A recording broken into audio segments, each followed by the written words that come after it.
Hello everyone! At ngayon nga ay bisperas ng Pasko kaya kami ay pumunta sa aming mini farm upang kumuha ng kaunting buko na pang salad.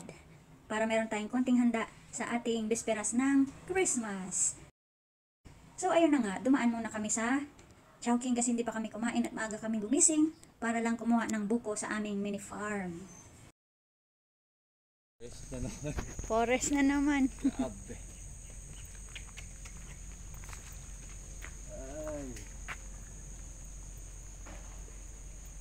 Parang hindi nilinis At kung mapapansin nyo ay iba na ang aming munting kubo kasi pinalakihan namin ng konti para mas malaki-laki talaga ng konti. Ano ba yun? Malaki-laki ng konti. Ang laki ng gagamba. Ang laki. Oh. Sobrang laking gagamba. So ilang buwan lang kami hindi nakabalik dito. Ay nako, grabe na parang gubat na yung itsura uli ng mini farm na ito. Kala mo hindi talaga napuntahan ng ilang years. Ilang buwan pa lang kami hindi nakababalik, ay mukha na siyang gubat ulit. So isa pa sa pinunta namin dito ay kumuha rin ako ng kaunting lupa kasi wala na akong pang-tanim na lupa.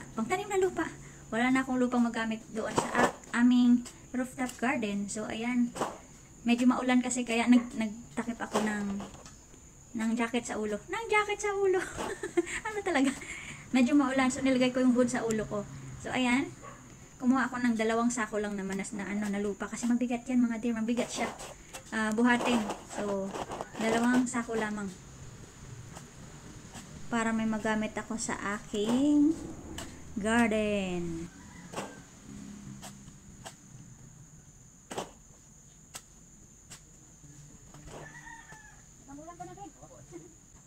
So, ayan mga dear, natapos ko na ang 2 sako at itinatali ko na sila ngayon para hindi mapusyad o matapon sa sasakyan.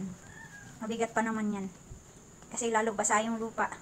So, dagdag bigat siya. Pero okay lang, carry naman.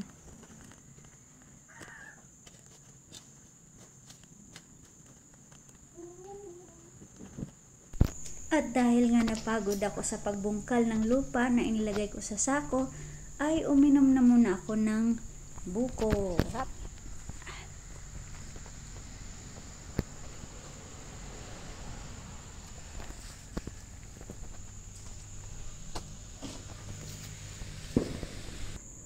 The water is, they say, just like a cucumber like that.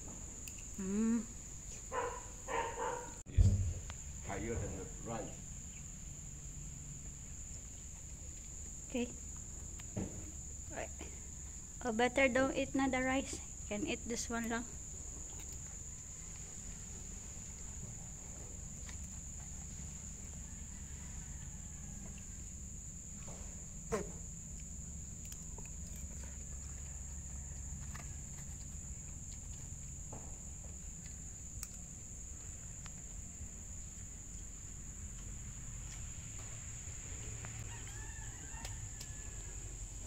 So, ayun mga dear, pauwi na kami. Wala pang 3 oras nang kami ay pumasyal dito sa aming mini farm. At ayun lang, kumuha lang kami ng buko at kaunting lupa.